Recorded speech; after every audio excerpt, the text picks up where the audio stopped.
A Magnanimous Brahmin by George Bagby.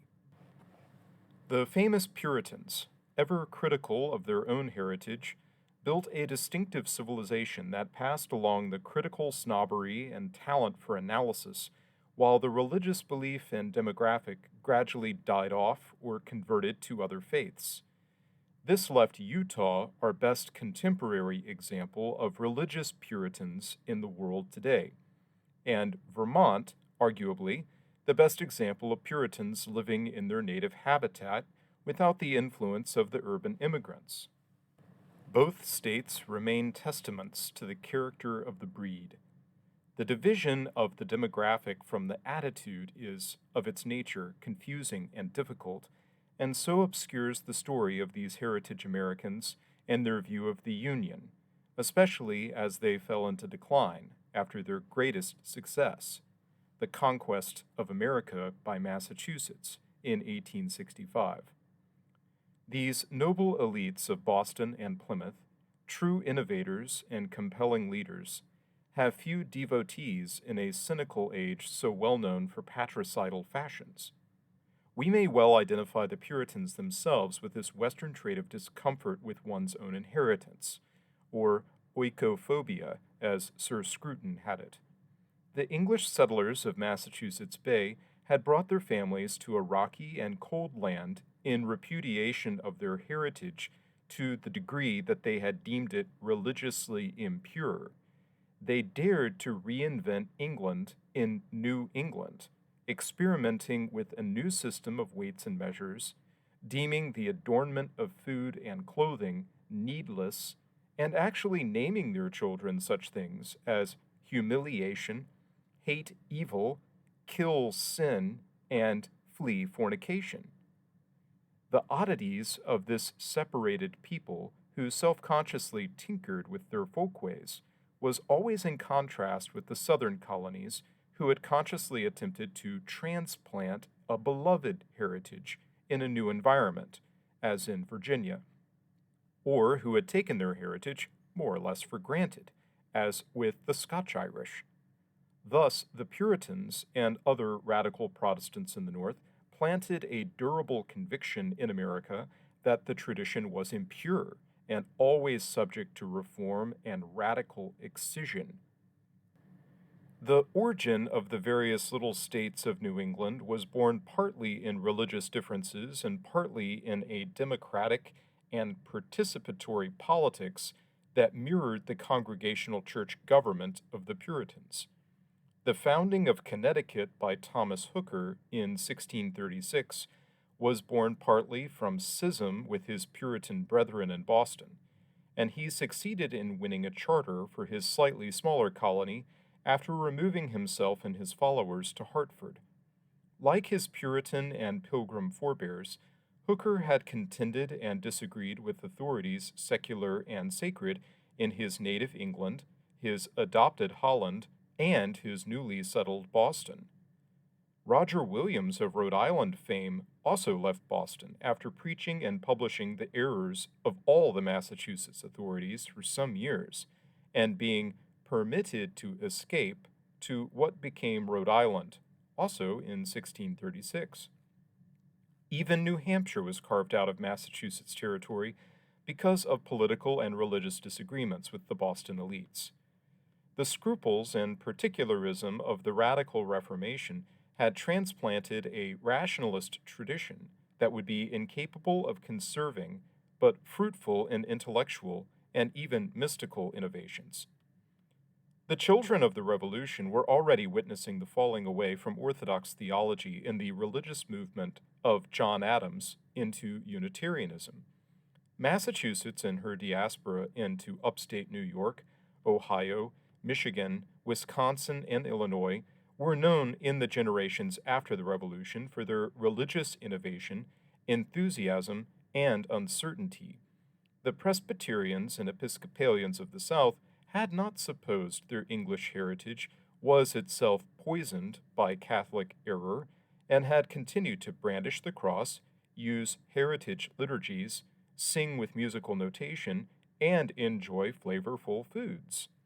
The Puritan skepticism ran too deep for these, and the attitude did not find rest in the New World, but, like a gnawing hunger, ate up the orthodox Puritan civilization from within. Eventually, as Richard Weaver put it, the right to criticize and even reject the dogmas of Christianity came at length to overshadow the will to believe them. Always inspired by new prophets that gave exposition of past errors and innovative a priori analysis of theology and society, the Puritans were susceptible to the vegetarian utopianism of Graham, the primitive Unitarianism of Buckminster and Channing, the communists of Brook Farm, the eunuchs of Shakerism, and the restorationism of Joseph Smith. Always theoretical, the Puritans carried more obvious seeds of self destruction than most, yet in their decline they were fruitful. Emerson, Melville, Hawthorne, and Thoreau were Puritans, not to mention the politically creative, the martial heroes, and other incarnations of manly conviction and inspiration. This type of American individualism, in the words of Weaver, was born of an egotistical and self willed people who made assent a matter of intellectual conviction. The leadership of New England in the early republic were initially jealous of their own home states, with the early histories of Rhode Island, Vermont, and Maine all full of local concerns, insistence on state sovereignty, and even separatist traits that may have been transmitted through the colonial origins of several of these small states in church factionalism.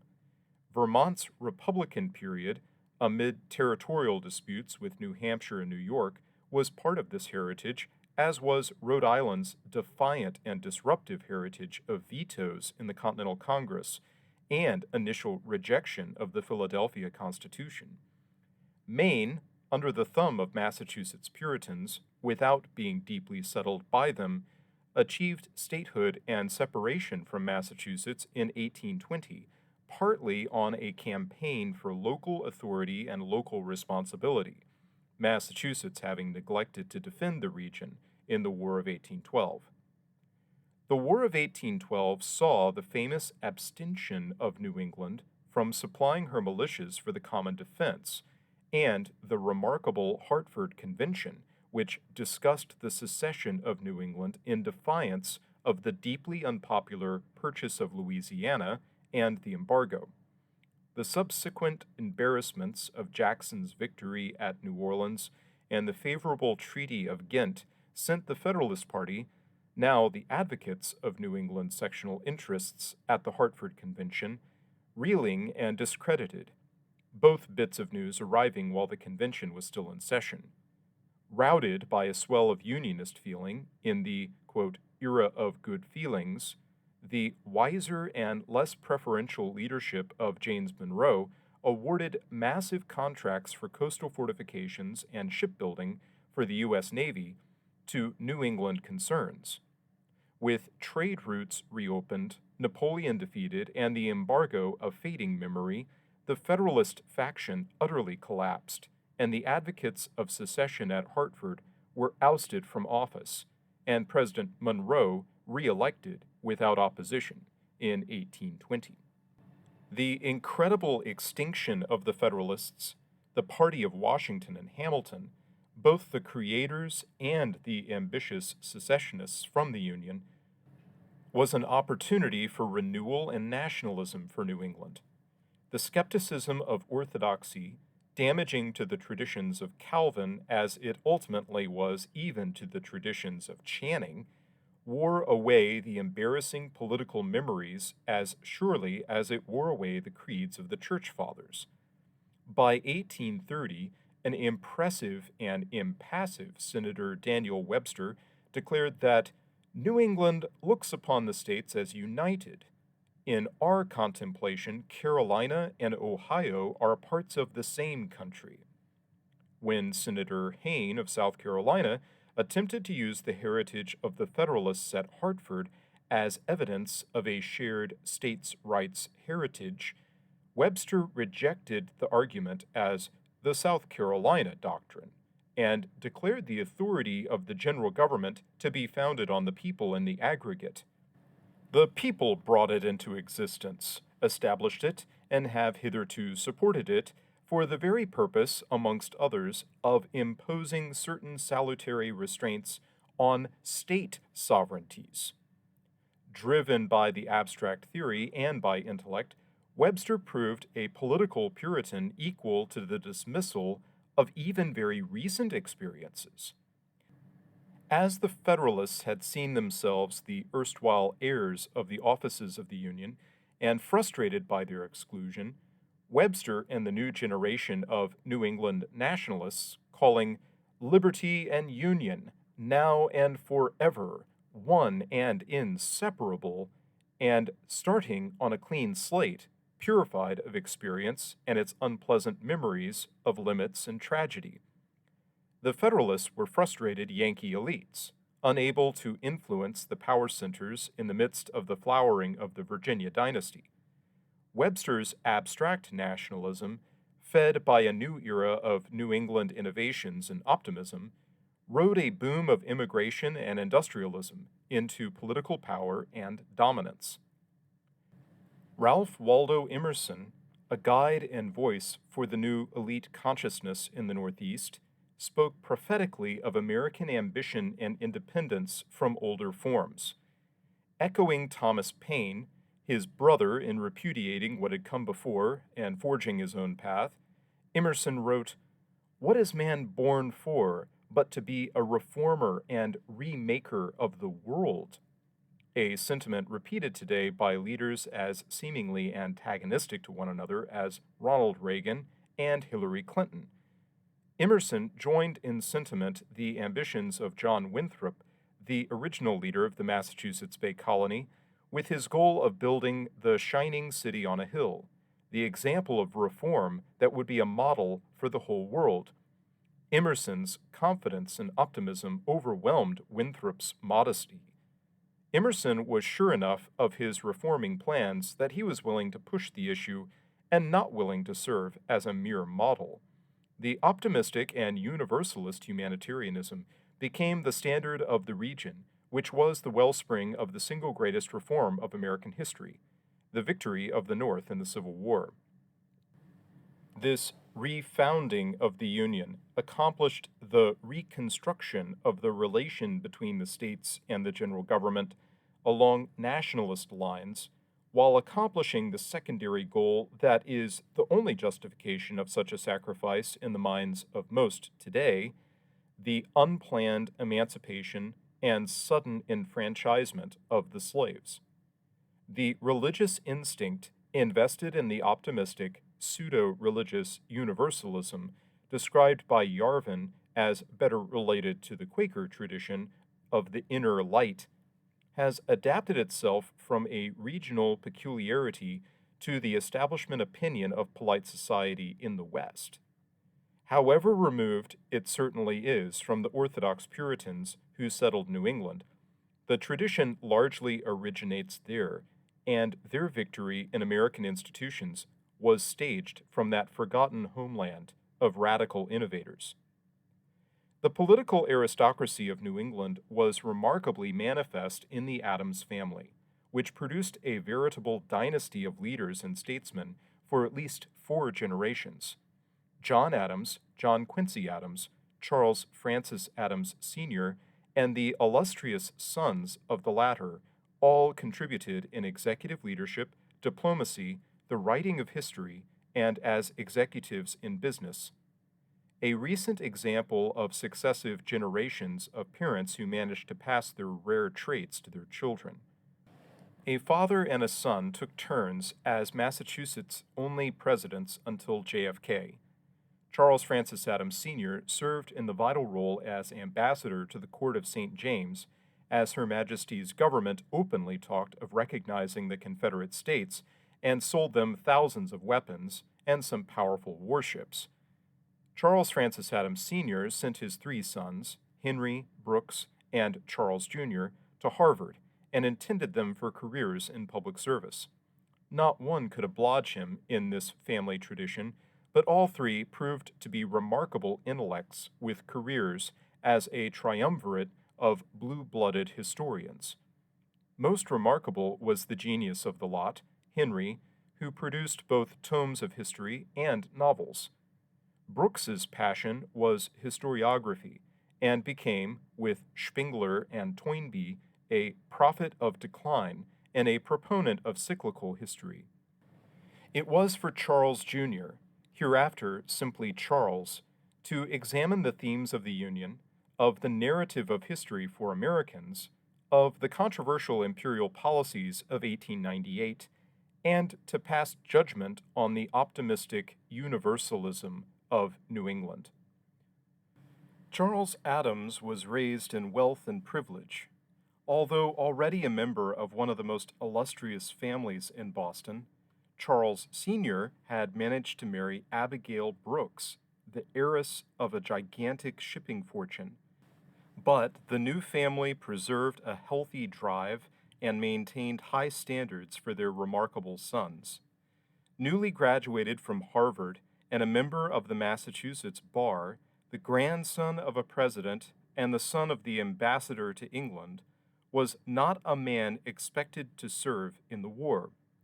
The cost of a substitution was trifling for such a wealthy family. His younger brother, Henry, went to London to serve as his father's secretary. Brooks, the youngest, went to Harvard.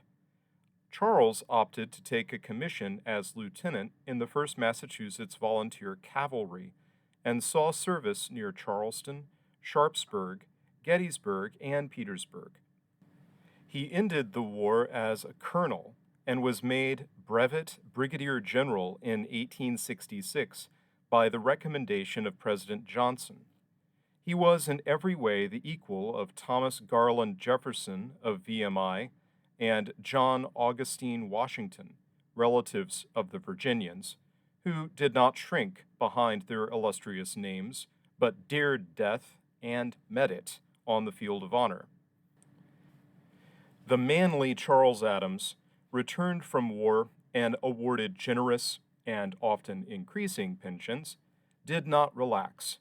Driven by a noble inheritance of character, he resolved to learn what he could about the new business of railroads, the new giant corporations established by Lincoln, and the first federally chartered businesses in America since Washington's Bank of the United States. After serving on a state board of railroad regulation, he was impressed with the actions of lobbyists and tycoons in the business combinations and authored his first major work of history with his brother Henry, Chapters of Erie, 1871. He became identified with the Mugwumps, a group of reformers who deprecated the corruption in high places that characterized the Republican domination of the Reconstruction period, in which the federal government and the South were run as a one-party state. Charles associated with the liberal Republicans who proposed replacing the scandal-ridden U.S. Grant with the New York editor Horace Greeley, but failed dramatically in their effort. Later, Charles joined his father in favoring the election of the Democrat Samuel Tilden over the Republican Rutherford B. Hayes in 1876. Meanwhile, he worked his way onto the board of the Union Pacific and finally served as the executive officer. His career was difficult and he wrote of exhaustion and depression with the job, but worked in railroad administration until his resignation in 1890. Adams's reputation rests on his contribution as an historian and his perspective as a latter-day member of the Massachusetts elite in the midst of a new union and at the dawn of a new imperial age.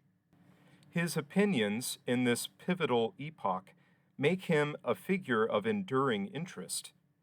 In some respects, he embraced the progressive optimism about the direction of the country, but in several respects he remains outstanding for his conservatism, his magnanimity to his former opponents in battle, his skepticism of empire, and his repudiation of the egalitarian dogmas of his section.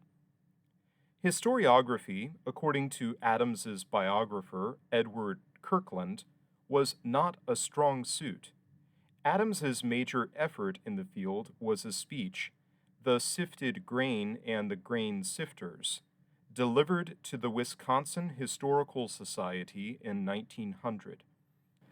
But it reveals much about the progressive historiography as well as the conservative reservations of Adams.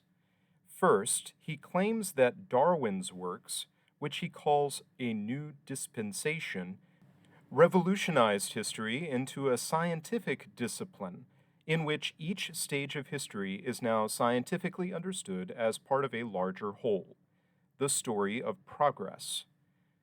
Adams often speaks of the developments of history as an inevitability. Simply put, Adams is revealed as a Whig historian, which was a typical and fashionable opinion then as it is now. Just as liberalism eroded the authorities of religion, first in Europe and later in Massachusetts, Adams says that nationality in America was the progressive development destined to triumph over the interests of states and sections. He pays tribute to the nationalism of his own grandfather, John Quincy, as prophetic of the destiny of the Union. Notably, he inserts a qualification about the war, that it was not a question of slavery, it was one of nationality. In other contexts, Adams mentions the Hartford Convention, but classifies them as loyal reactionaries on the wrong side of history, as it were. He claims Massachusetts as the progressive bastion, the home of the prophets of the new school. At the end of his 1900 address, Adams reveals a trait of reservation and, by our standards, reaction. Speaking to the sparsely settled and agricultural Wisconsin, he says that the ideas of the founders will more especially rest in the hands of those agricultural communities of the Northwest, where great aggregations of the civic populace are few. Adams had grown convinced by the scandals and demagoguery of urban Massachusetts that the quality of leadership had substantially declined and suspected that the corruption of government and even political rhetoric increased with the urbanization of America. In his early journalism on the Butler Canvass and the War Pension Program, we see this side of Adams substantiated. Remarkably, in his 1908 lecture in Richmond entitled On the Solid South and the Afro-American Race Problem, Adams admits he is an individualist, in that respect a disciple of Jefferson, a strict constructionist, especially since the Civil War, a disbeliever in costly armaments, a believer in minding one's own business. I have seen my country masquerading, as I consider it, in the absurd character of an imperialistic world power.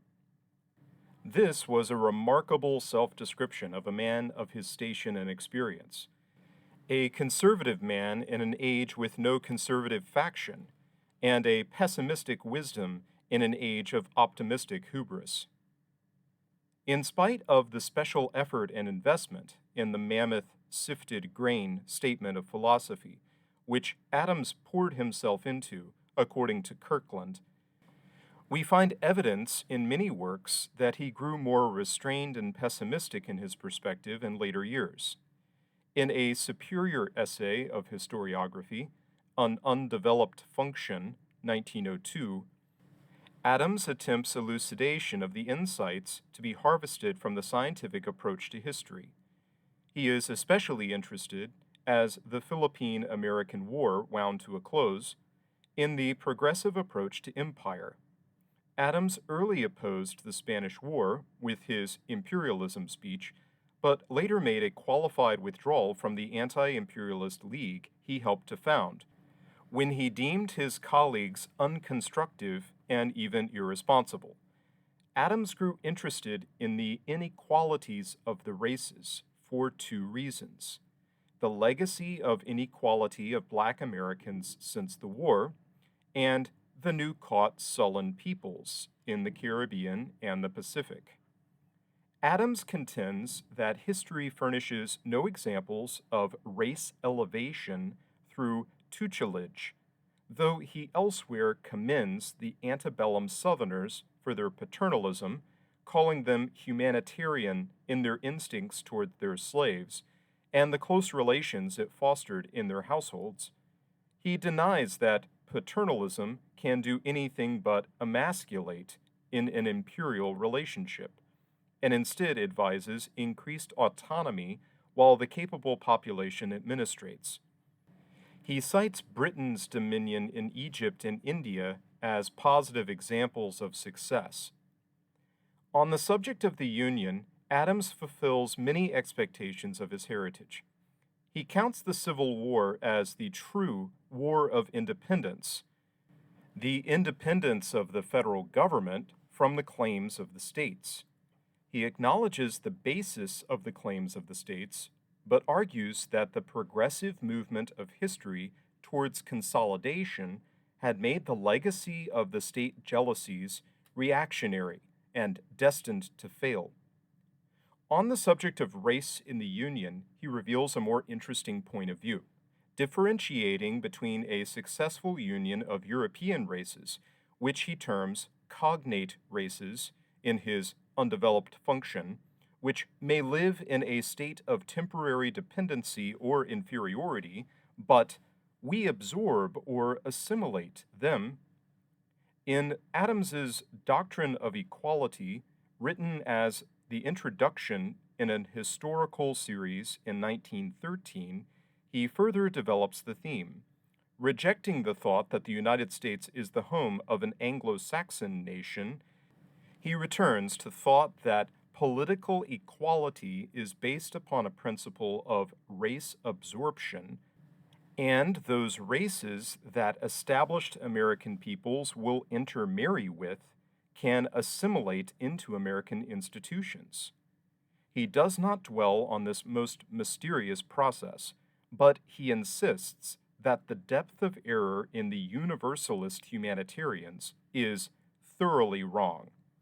The reformers in the saddle, promising equality to the emancipated blacks, believed that, in spite of appearances, white and black were essentially the same, and the black man never had a chance. Scientific observation is recruited by our writer as a modern support for what any number of earlier Western observers had long seen in books such as Helper's Negroes in Negroland, a compilation, 1865. Experience itself counted as evidence that the African was distinct from the European in many respects, and the two did not easily mix. Adams's perspective on empire and race was strongly influenced by his 1906 journey through Egypt to the British-ruled Sudan, which he wrote a most interesting article about in The Century, entitled Reflex Light from Africa. He speaks of the scales falling from his eyes on the differences in races, dismissing the appalling amount of error and cant from the philanthropists and theorists of New England, who imagine all races to be interchangeable. He suggests that those who indulge in such theories go to the Sudan and pass a week at Omdurman. That place marks in commerce, in letters, and in art, in science and architecture, the highest point of development yet reached by any African race. From this point in his career, Adams takes a decidedly pessimist and critical perspective on the humanitarian progressives he had earlier treated gently. While Adams advocated an imitation of the British Raj for America's new holdings in the Philippines and Cuba, he was explicitly against paternalist administration for American minorities, for it would make the enduring inequalities excuses for increasing government interventions. To Adams, it was irrational and dangerous to make administrators responsible for rectifying natural differences among men, and he expressed similar concern about socialism. He ironically commented in his Richmond speech that although he and Confederate Georgian Robert Toombs recognized Uncle Tom as a totally imaginative character, found himself in agreement with Toombs that any institution that could take an African savage and acculturate him into an Uncle Tom is an institution that has justified itself. This ambiguous statement invites examination, for slavery indisputably communicated many things to the African, including English, Christianity, a Western diet, and many folkways. Adams's own meaning and thoughts on this kind of assimilation remain obscure and provocative.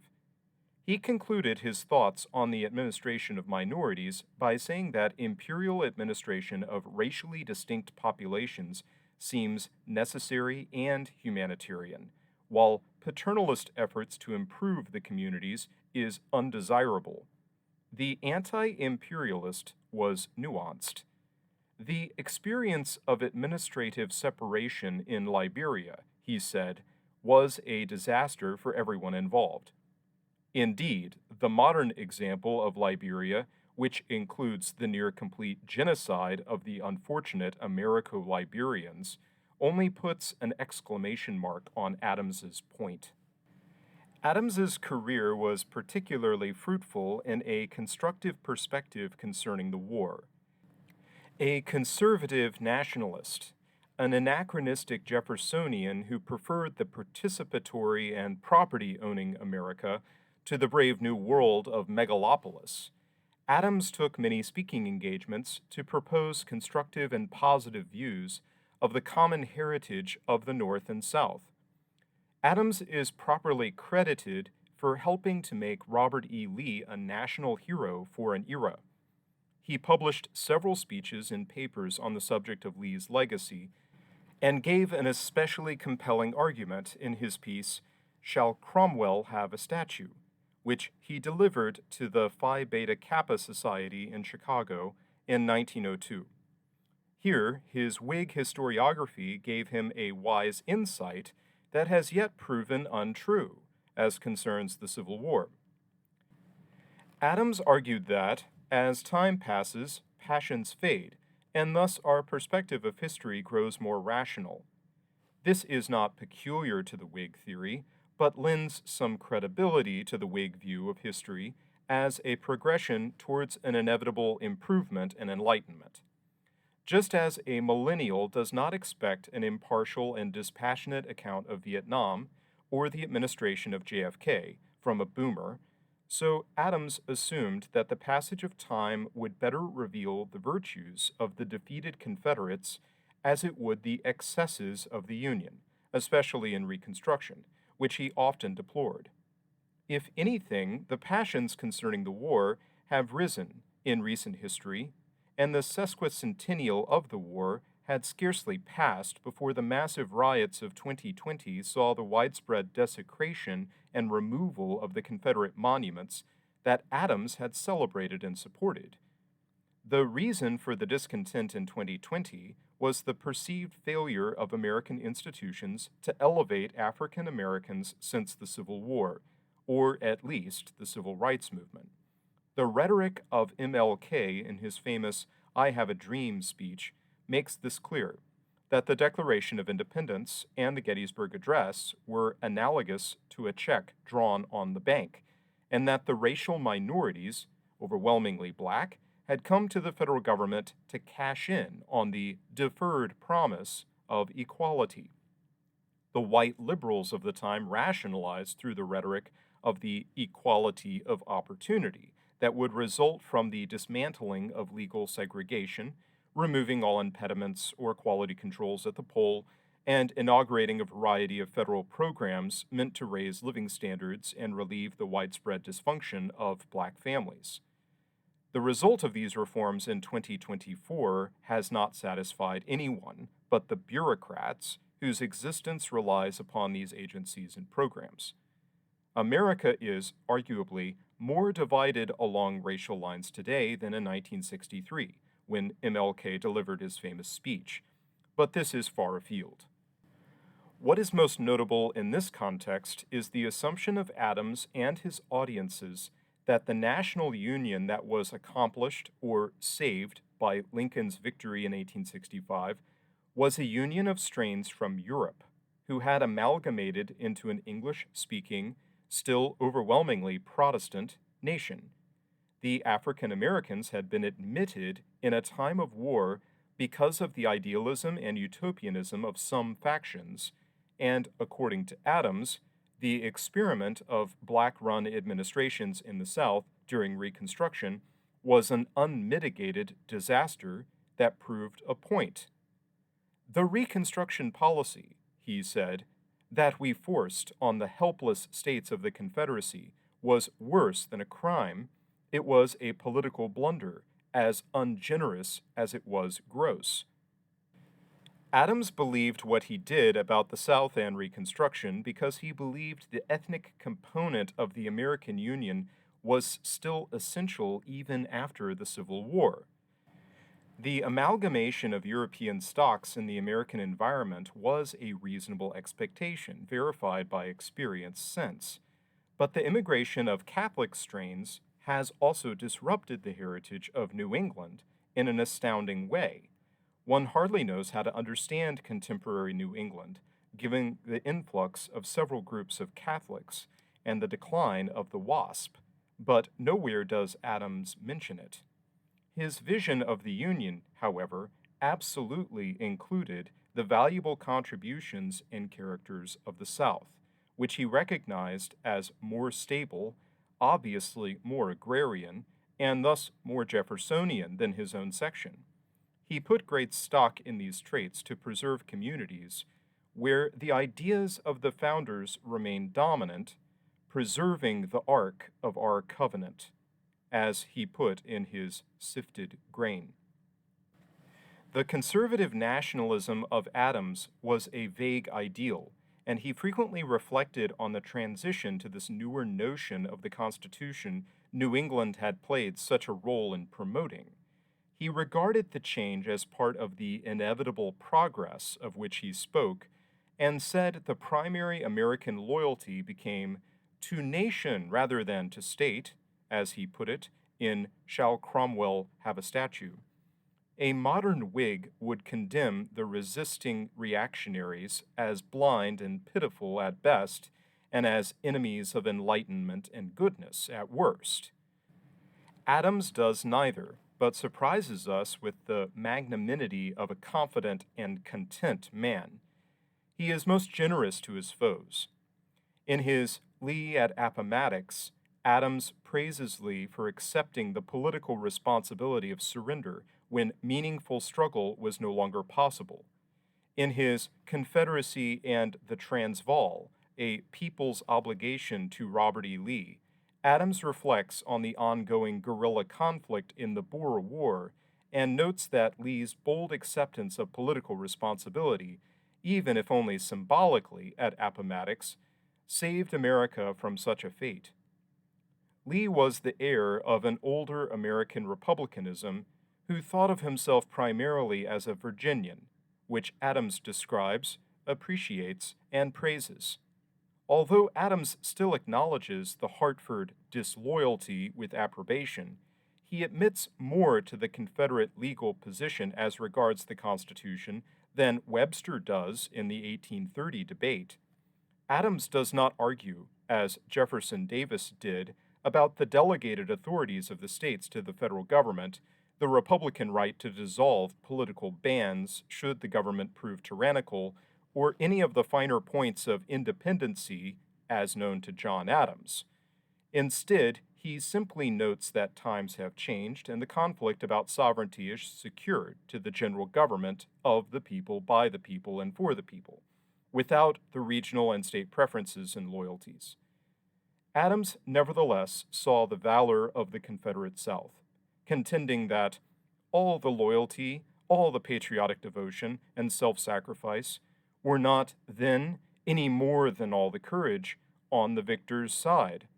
True, the moral right, the spirit of nationality, the sacred cause of humanity, even, were on our side, but among those opposed, and who in the end went down, were men not less sincere, not less devoted, not less truly patriotic according to their lights, than he who among us was first in all those qualities, men of whom it was and is a cause of pride and confidence to say, they too were countrymen.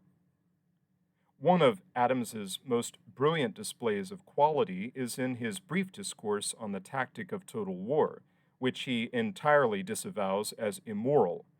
He contrasts Sherman's ruthlessness to the chivalric restraint of his Southern brethren and finds yet another point in the South's favor. These generous sympathies and noble understanding in victory is enough, in a cynical age, to make Adams an outstanding specimen of aristocracy and high-mindedness. This example of his writings gives us a glimpse of a neglected position in the development of the American empire.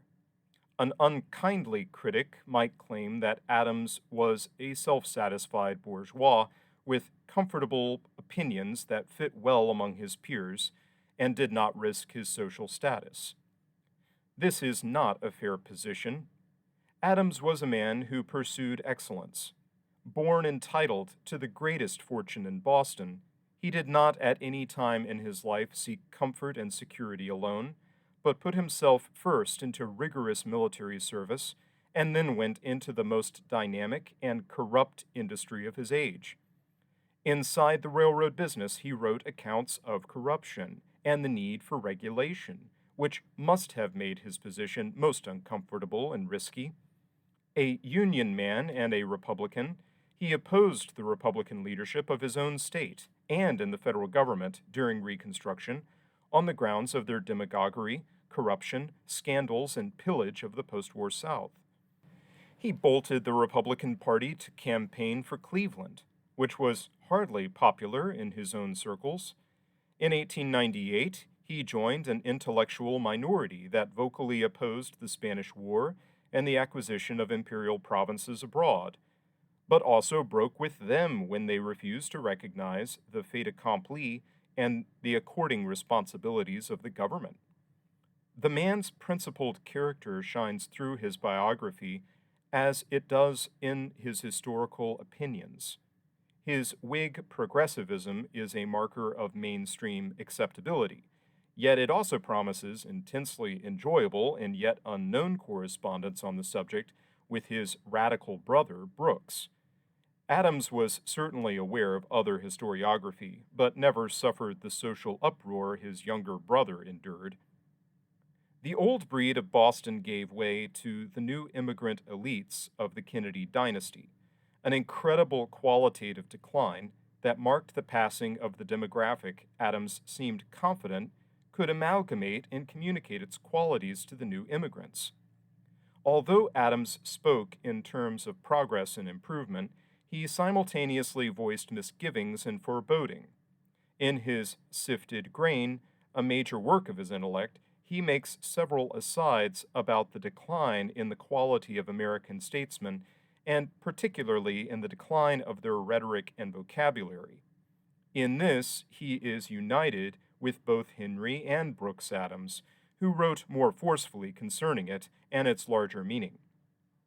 In a larger context, Adams was a Whig who observed decline but kept his theory. The durable and intellectual conviction in a theory in the face of experience is certainly a regional characteristic. Although the blue-nosed Boston Brahmins managed to communicate their accent, their universalist optimism, and their snobbery to the Italians and Irish that displaced them, they did not communicate an organic connection to the place and people. The modern O'Brien or Lombardy in Beacon Hill or the North End has no connection to the Old North Church, the graves on Copp's Hill, or the blood spilt on the slopes of Breed's Hill across the River Charles. The Puritan radicals who breathed fire concerning all things Catholic are distant from these Ellis Islanders. Those connections could be made through marriage and the mystery of common ancestry, but Adams saw partial possibilities in this respect. The Puritan critical attitude that broke down the Christian orthodoxy of his fathers fragments and dissolves every people that adopts the attitude. The Catholic heirs of New England were only likely to marry into the older demographic once they had embraced nominalism and rejected heritage identities in place, people, and faith on principle. Oscar Handlin, in his Boston's Immigrants, notes the separatism practiced by the Catholic immigrants in Massachusetts and the traditional practice of intermarriage only with other Catholics, frequently of the same ethnic group. It was under those cultural norms that Catholicism became the dominant faith of New England, Boston only claiming a 30% Protestant population in 1900. The critical and atheist heirs of the Pilgrim Fathers and Puritans, still identifiable as a legacy population in the Gilded Age, faded away because of a final inability to communicate identity to their own heirs, a function organically connected to religion. A Bostonian of Irish heritage who patriotically identifies with the colonial stock is as charming and curious as a Southerner who does so. Adams recognized the victory of the Northern elites in the 19th century, and he knew he was one. He often speaks of his identity and heritage, saying, "I and mine were and are at least as much identified with Massachusetts as was Lee and his with Virginia, traditionally, historically, by blood and memory and name." This organic connection was not based in identification with the state of Massachusetts, according to Adams, but more broadly with the region united in interests by the Federalists. "I have heard of a New Englander, of a Green Mountain boy, of a Rhode Islander, of a nutmeg, of a blue nose even, but never of a Massachusettsian." The word somehow does not lend itself to the mouth any more than the thought to the mind. The regional identity was, perhaps, displaced or forgotten in the 1840s and 1850s, as the Bostonians found themselves at the fore of every celebrated movement and political cause. Adams, having seen the baseness of Reconstruction, is more level-headed about his nationalism, but the tidy and intellectual New Englander of 1870 may well have thought himself the rightful heirs of the whole country and its proper leadership class. Adams is certainly aware of this perspective, but was wise enough to avoid the hubris. Instead, he endeavored to build a national pantheon, as he put it, that included all the excellent traits of the South. The national position of the era seemed singularly unconcerned with the antebellum Constitution and its conflicts. Adams recognizes the goodwill, logic, and sincerity of the states' rights school, defeated in 65, but he treats the arguments and experience as irrelevant in the face of the progressive theory, which reveals how things must inevitably be for the American nation. For him, this nation is much more defined and racially exclusive, and his audience requires no qualifications, because these are broad and unspoken agreements. And yet, tragically, he admits to his Richmond friends of his strict constructionist convictions and decries the tyranny of Reconstruction. This position is better articulated by Adams's friend and comrade in the Anti-Imperialist League, the dynamic and prolific Carl Schurz. Adams's nationalism is in stark contrast to the constitutional conservatism of his unreconstructed Southern brethren, such as the former Confederate President Jefferson Davis, who wrote carefully the historical and constitutional arguments for the Southern position in his 1881 tome, The Rise and Fall of the Confederate Government. These two elites, Northern and Southern, could not be living in more different worlds or have more different, yet American, imaginations in that year of 1881. Davis was thinking, as he had thought his whole career, of the antebellum experience and the place of states and individual loyalties as regards the limits of the federal government. He was also defeated and unrepentant, caring for the broken bodies of Confederate wounded at his estate in Biloxi, literally a man without a country and without citizenship. Adams was the CEO of the Union Pacific, often invited to give papers at the Massachusetts Historical Society, and influential in politics and policy. The fact that Adams not only could, but made a sustained effort to commemorate Lee and his comrades in arms, while also believing the constitutional arguments of Davis an irrelevant anachronism, is grand. When Adams begins his tributes to Lee, he seems to appreciate the superlative generosity in his status, dwelling frequently on his own regional identity. Adams's gesture at the end of his own family's prestige in national life is one of the best monuments to the greatness of his heritage that any aristocratic lineage could desire. Adams produced important works on education while a trustee at Harvard. He was influential in reforming the old classical curriculum with a more modern and, fittingly enough, progressive approach. Adams produced a corpus of work on railroads, scandals related to railroad corporations, and railroad regulation. He is also an important writer in the history of Massachusetts itself, publishing a famous work of local history on his own hometown of Quincy, and a trilogy of essays formally published together of episodes in the colonial history of Massachusetts. This volume reproduces none of this work. Mrs. Wendell Garrett and L. H. Butterfield published in the Proceedings of the Massachusetts Historical Society an annotated checklist or bibliography of all known works by Adams. The impetus for this volume has been the oft-repeated desire for a collection of Adams's opinions and productions on the war and of his thoughts on Lee. Adams had proposed a diplomatic history of the war, which was based partly on his own father's key role in diplomacy in London. This work received some attention, but was never finished.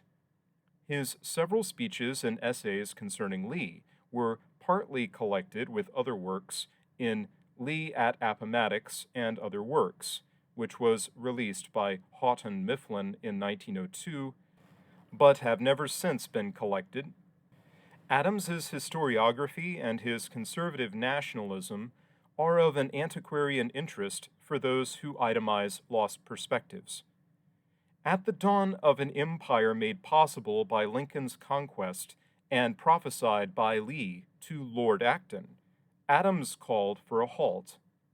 This was remarkable, and so here are included his important remarks and pieces on modern war, American empire, imperial policy, and related questions of race, at home and abroad. Outside of the major themes of railroads, education, and the local or colonial history of Massachusetts, this volume is an attempt to collect the shorter works of Charles Francis Adams, Jr. on the themes described, and to do the man justice by extending memory among the living. George Bagby, Rockland, Maine, summer of 2024.